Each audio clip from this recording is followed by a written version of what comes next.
ಇಂಥ ಮಾತುಗಳಿಗೆಲ್ಲ ಅತ್ತೆಯ ಪ್ರತಿಕ್ರಿಯೆ ಒಂದು ಕಿರುನಗೆ ಅಷ್ಟೆ. ಹಾಗೆಂದು ಅವರ ಮೊಮ್ಮಗಳಿಗೇನೂ ಕಡಿಮೆ ಮಾಡಿರಲಿಲ್ಲ. ಚಿನ್ನದ ಪುಟ್ಟ ಬಳೆಗಳು, ಎರಡೆಳೆ ಸರ, ಕೆಂಪಿನ ಮುರುವು, ಒಂದು ಜೊತೆ ಮುದ್ದಾದ ಜುಮ್ಕಿಗಳನ್ನು ತೆಗೆದಿದ್ರು. ನಾನು ಅವರಿಂದೆ ಅಮ್ಮ ಅಮ್ಮ ಎಂದು ಓಡಾಡೋದು ಕಂಡು ಚಿಕ್ಕಮ್ಮನ ಮುಖ ದಪ್ಪಗಾಗಿತ್ತು. ನಾವೆಲ್ಲ ಸಾಕಿ ಸಲಿದವರು ಎಲ್ಲೋ ಹೋದ್ವಿ, ಮೊನ್ನೆ ಬಂದವರು ಅವಳಿಗೆ ಜಾಸ್ತಿ ಆಗಿಬಿಟ್ರು ಎಂದು ಗೊಣಗ್ತಿದ್ರು. ಈಗಿನ ಪುಟ್ಟ ಸನ್ನಿಧಿಯ ಸಾನ್ನಿಧ್ಯದಲ್ಲಿ ಅತ್ತೆಯ ಒಡನಾಟದಲ್ಲಿ ದಿನಗಳು ಕಳೆದಿದ್ದೇ ತಿಳಿಯುತ್ತಿರಲಿಲ್ಲ. ಮುದ್ದು ಮಾಡಿದ್ರೂ ಮಗುವನ್ನು ಶಿಸ್ತಾಗಿ ಬೆಳೆಸುವ ರೀತಿ ಅತ್ತೆಗೆ ಚೆನ್ನಾಗಿ ಗೊತ್ತಿತ್ತು. ಅವರ ಪ್ರೀತಿಯೊಂದು ಸಲಹೆಯನ್ನು ನಾನು ತಪ್ಪದೆ ಪಾಲಿಸ್ತಿದ್ದೆ.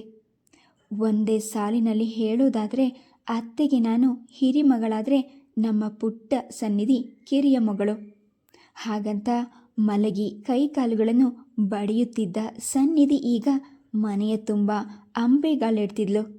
ವಾಕರ್ನಲ್ಲಿ ಹಾಕಿದಾಗಲಂತೂ ಪರಮ ಸಂತೋಷ ಅವಳಿಗೆ. ಅತ್ತೆಯ ಸುತ್ತಮುತ್ತ ತಿರುಗಾಡ್ತಿದ್ಲು. ಅವಳ ಹಿಂದೆ ಓಡಾಡುತ್ತಾ ತಿಂಡಿ ಊಟ ತಿನ್ನಿಸಲು ನನಗೆ ಸಾಕಾಗಿ ಹೋಗಿ ತಾಳ್ಮೆ ತಪ್ತಿದ್ದೆ. ಅಮ್ಮ, ನಿಮ್ಮ ಮೊಮ್ಮಗಳು ತುಂಬ ಹೆಚ್ಕೊಂಡಿದ್ದಾಳೆ, ಅವಳನ್ನು ಸಂಭಾಳಿಸೋಕ್ಕೆ ನನ್ನ ಕೈಯಲ್ಲಾಗಲ್ಲ ಎಂದು ಹುಸಿ ಮುನಿಸ್ತಿದ್ದೆ. ಸಂಜೀವ್ ಮೊದಲಿನಿಂದ ಮಗುವಿನ ಯಾವ ಕೆಲಸವನ್ನು ವಹಿಸ್ಕೊಂಡು ಮಾಡ್ತಿರಲಿಲ್ಲ. ಅವಳನ್ನು ಎತ್ಕೊಂಡು ಮುದ್ದಾಡೋದು, ಕಾರ್ನಲ್ಲಿ ರೌಂಡ್ ಕರೆದೊಯ್ಯೋದು ಬಿಟ್ಟರೆ ಅವರಿಗೆ ಬೇರೇನೂ ತೋಚ್ತಿರಲಿಲ್ಲ.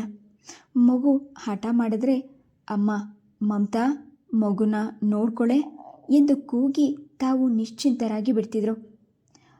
ಒಂದು ಮಧ್ಯಾಹ್ನ ನಾನು ಮಗುವನ್ನು ರೂಮ್ನಲ್ಲಿ ಮಲಗಿಸ್ತಿದ್ದೆ.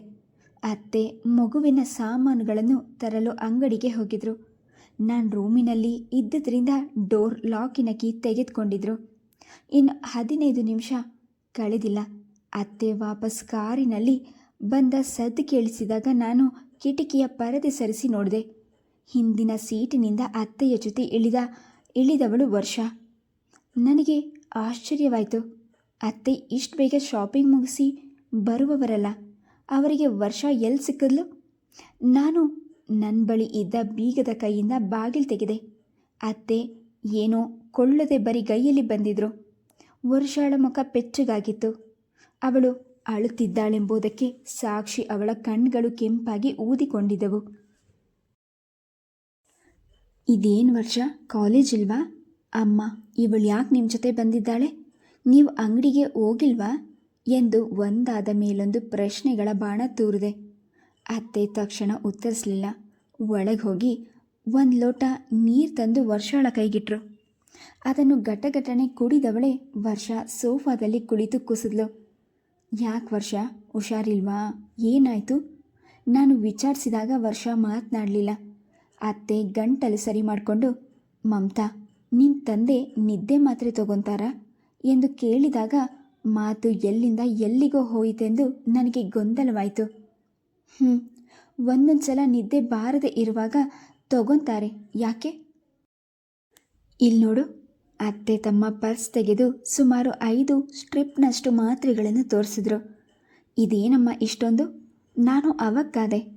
ನಾನು ಮಗುಗೆ ಸೆರೆಲೆಕ್ ತಗೊಳ್ಳೋಕ್ಕೆ ಅಂತ ಅಂಗಡಿಗೆ ಹೋದಾಗ ಮೆಡಿಕಲ್ ಸ್ಟೋರ್ ಹತ್ರ ವರ್ಷ ನಿಂತಿದ್ಲು. ನಾನು ಅವಳನ್ನು ಮಾತನಾಡ್ಸೋಕ್ಕೆ ಹೋದಾಗ ಈ ಮಾತ್ರೆಗಳನ್ನು ಪರ್ಚೇಸ್ ಮಾಡ್ತಿದ್ಲು.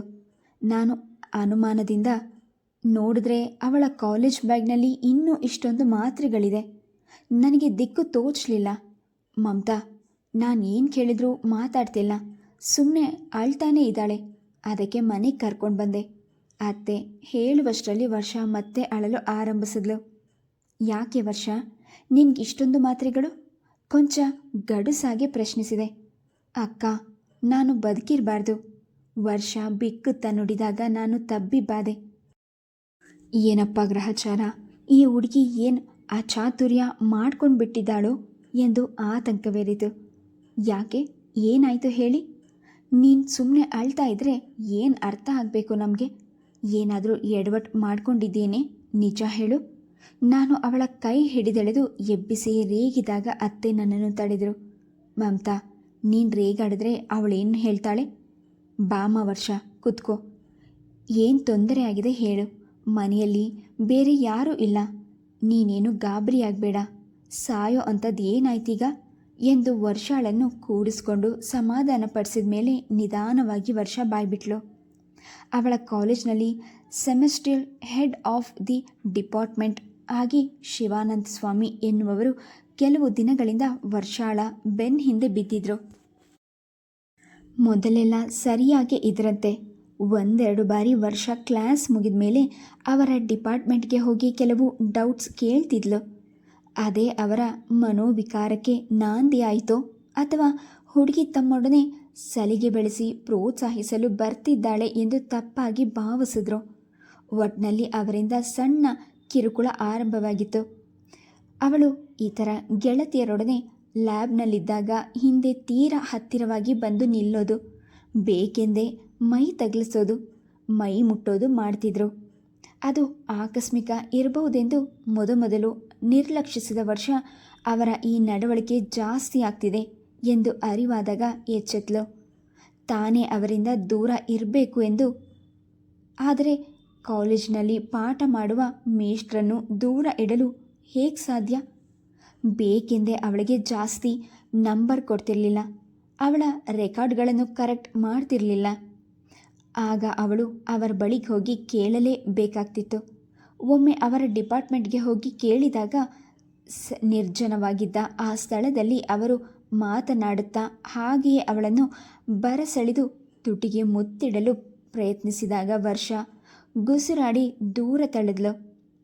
ಅವಳ ಮುಖ ಕೋಪದಿಂದ ಕೆಂಪೇರಿತು. ಸರ್, ಏನು ಮಾಡ್ತಿದ್ದೀರಾ?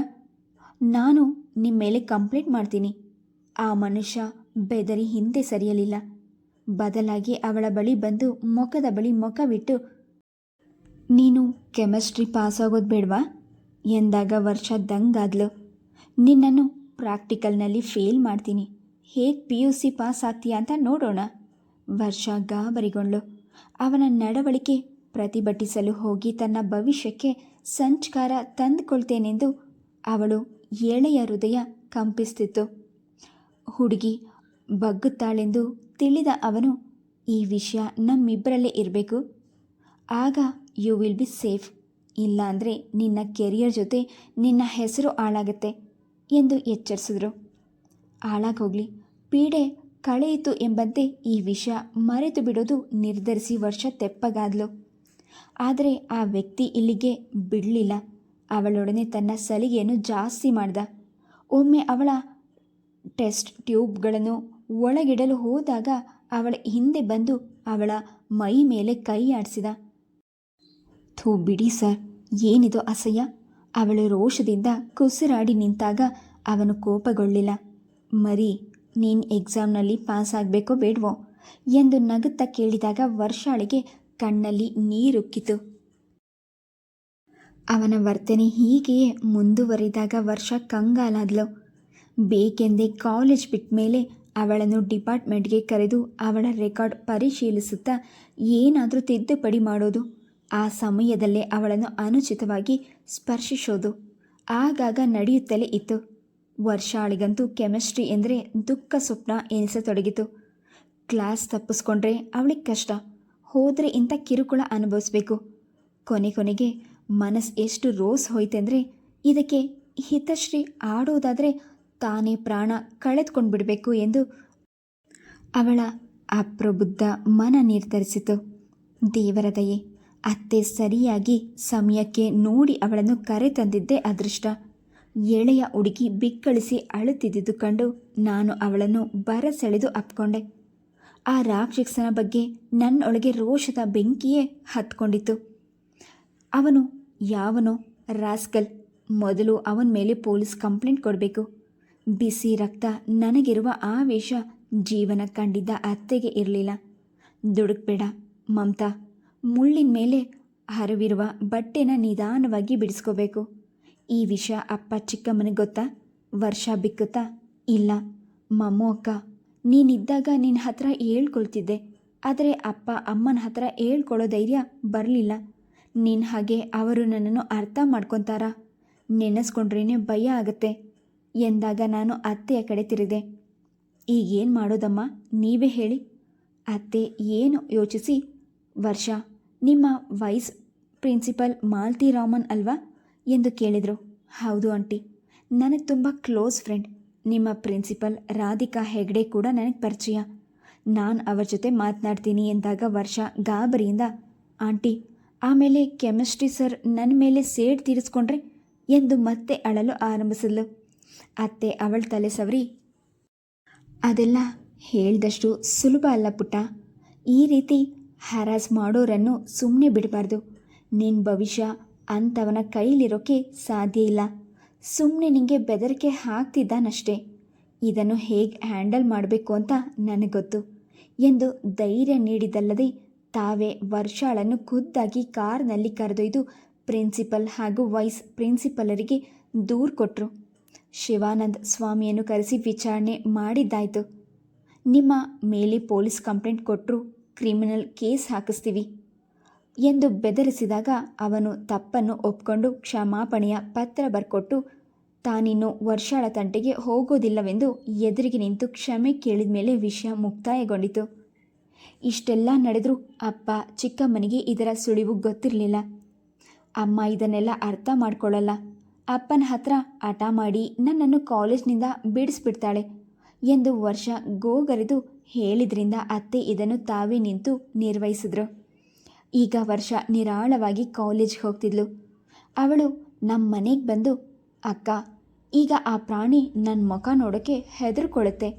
ಮತ್ತು ಏನಾದರೂ ಕಂಪ್ಲೇಂಟ್ ಬಂದರೆ ಸಸ್ಪೆಂಡ್ ಮಾಡ್ತೀವಿ ಅಂತ ನಮ್ಮ ಪ್ರಿನ್ಸಿಪಲ್ ಹೆದರಿಸಿದ್ದಾರಂತೆ. ಅದಕ್ಕೆ ಗಪ್ಚಿಪ್ ಆಗಿಬಿಟ್ಟಿದ್ದಾರೆ ಎಂದು ನಕ್ಕದ್ಲು. ಅವಳ ನಗು ಮುಖ ನೋಡಿ ನನಗೆ ಮನಸ್ಸು ಹಗುರವಾಯಿತು. ಅವತ್ತು ಸಾವಿನ ದವಡಿಯಲ್ಲಿದ್ದ ತಂಗಿಯನ್ನು ಕಾಪಾಡಿದಲ್ಲದೆ ಅವಳ ಹೆಸರಿಗೆ ಚ್ಯುತಿ ಬಾರದ ಹಾಗೆ ಸಮಸ್ಯೆಯನ್ನು ಬಗೆಹರಿಸಿದ ಅತ್ತೆಯ ಮೇಲೆ ನನಗೆ ಪ್ರೀತಿ ಗೌರವ ಹೆಚ್ಚಾಗಿತ್ತು. ಸನ್ನಿಧಿಯ ವರ್ಷದ ಹುಟ್ಟು ಹಬ್ಬವನ್ನು ವೈಭವವಾಗಿ ಆಚರಿಸಬೇಕೆಂದು ನನಗೆ ಸಂಜೀವ್ಗೆ ಇಷ್ಟವಿತ್ತು. ಆದರೆ ಅತ್ತೆಯ ಅಭಿಪ್ರಾಯ ಅದನ್ನು ಅಂಗೀಕರಿಸಲಿಲ್ಲ. ನಾನೊಂದು ಮಾತು ಹೇಳ ಮಮತಾ. ಏನು ಹೇಳಿ ಅಮ್ಮ? ಸನ್ನಿಧಿ ಇನ್ನು ಚಿಕ್ಕದು, ಈಗಿನ್ನೂ ಪ್ರಪಂಚ ನೋಡ್ತಾ ಇದೆ. ಏಕಾಏಕಿ ದೊಡ್ಡ ಪಾರ್ಟಿ ಏರ್ಪಡಿಸಿ ಜನಗಳನ್ನು ಕರೆದು ಸೆಲೆಬ್ರೇಟ್ ಮಾಡಿದ್ರೆ ಮಗುಗೆ ಹಿಂಸೆನೇ ಜಾಸ್ತಿ. ಅದರ ಬದಲು ಈ ವರ್ಷ ಮಗುಗೆ ಖುಷಿ ಆಗೋ ತರಹ ಒಂದಿಷ್ಟು ಮಕ್ಕಳನ್ನು ಕರೆದು ಕೇಕ್ ಕಟ್ ಮಾಡಿಸಿ ಆಟ ಆಡಿಸಿ ಮನೆ ಮಟ್ಟಿಗೆ ಸೆಲೆಬ್ರೇಟ್ ಮಾಡೋಣ. ಮುಂದಿನ ವರ್ಷ ಅವಳಿನ್ನೂ ಬೆಳೆದಿರ್ತಾಳೆ. ಆಗ ಅವಳ 2ನೇ ವರ್ಷಕ್ಕೆ ಪಾರ್ಟಿ ಇಟ್ಕೊಂಡ್ರೆ ವಾಸಿ ಅನಿಸುತ್ತೆ. ಅವರ ಮಾತಿನಲ್ಲಿ ಹೊರಳಿದೆ ಎಂದು ನನಗೆ ಸಂಜೀವ್ಗೆ ಅರ್ಥವಾಗಿತ್ತು. ಮಕ್ಕಳ ಜೊತೆ ಕೇಕೆ ಹಾಕುತ್ತಾ ನಲಿಯುವ ಸನ್ನಿಧಿಯನ್ನು ಕಂಡಾಗ ವೃಥ ಹಣ ಖರ್ಚು ಮಾಡಿ ಪಾರ್ಟಿ ಏರ್ಪಡಿಸದಿದ್ದಿದ್ದೇ ಸರಿಯಾಯಿತು ಎನಿಸಿತು. ವರ್ಷ PUCಯಲ್ಲಿ 90% ಗಳಿಸ್ಕೊಂಡು ಉತ್ತಮ ತೇರ್ಗಡೆಯಾಗಿ ಪಾಸಾಗಿದ್ಲು. ಅವಳು ವಿಶೇಷವಾಗಿ ನಮ್ಮನೆಗೆ ಸಿಹಿ ತಿಂಡಿಗಳನ್ನು ತಂದುಕೊಟ್ಟು, ಆಂಟಿ, ನಿಮ್ಮಿಂದ ಇವತ್ತು ನಾನು PUC ಪಾಸಾಗಿದ್ದೀನಿ. ಆವತ್ತು ನೀವು ನನಗೆ ಹೆಲ್ಪ್ ಮಾಡದೇ ಇದ್ದಿದ್ರೆ ನನ್ನ ಗತಿ ಏನಾಗ್ತಿತ್ತೋ ಎಂದು ಅತ್ತೆಯ ಕಾಲಿಗೆ ನಮಸ್ಕಾರ ಮಾಡಿದ್ಲು. ಅತ್ತೆ ಅವಳಿಗೆ ಆಶೀರ್ವಾದ ಮಾಡಿ ನಗುತ್ತಾ, ಒಂದು ಕಾಲದಲ್ಲಿ ನಾನು ಟೀಚರ್ ಆಗೇ ಇದ್ದೆ. ಇಂಥ ಸಂದರ್ಭ ಎಷ್ಟೋ ನೋಡಿ ಅಭ್ಯಾಸ ಆಗಿದೆ ವರ್ಷ. ಇದೆಲ್ಲ ಕಾಲೇಜ್ ಲೈಫ್ನಲ್ಲಿ ಇದ್ದಿದ್ದೆ. ಒಟ್ನಲ್ಲಿ ನೀನು ಧೈರ್ಯವಂತೆ ಎಂದು ಅವಳ ತಲೆ ಸವರಿದ್ರು. ವರುಣ್ ಇಂಜಿನಿಯರಿಂಗ್ ಕಾಲೇಜ್ ಸೇರಿಕೊಂಡಿದ್ದ. ವರ್ಷ ಹೋಮ್ ಸೈನ್ಸ್ ಭಾಗವನ್ನು ತೆಗೆದುಕೊಂಡು BSc ಸೇರಿದ್ಲು. ಅವಳ ಕಾಲೇಜ್ ನಮ್ಮ ಮನೆಗೆ ಹತ್ತಿರವಿದ್ದರಿಂದ ಅವಳ ಮನಸ್ಸು ಬಂದೊಡನೆ ನಮ್ಮ ಬಳಿ ಓಡಿ ಬಂದ್ಬಿಡ್ತಿದ್ಲು. ಅವಳು ಬಂದಳೆಂದರೆ ಅತ್ತೆಗೂ ಖುಷಿ.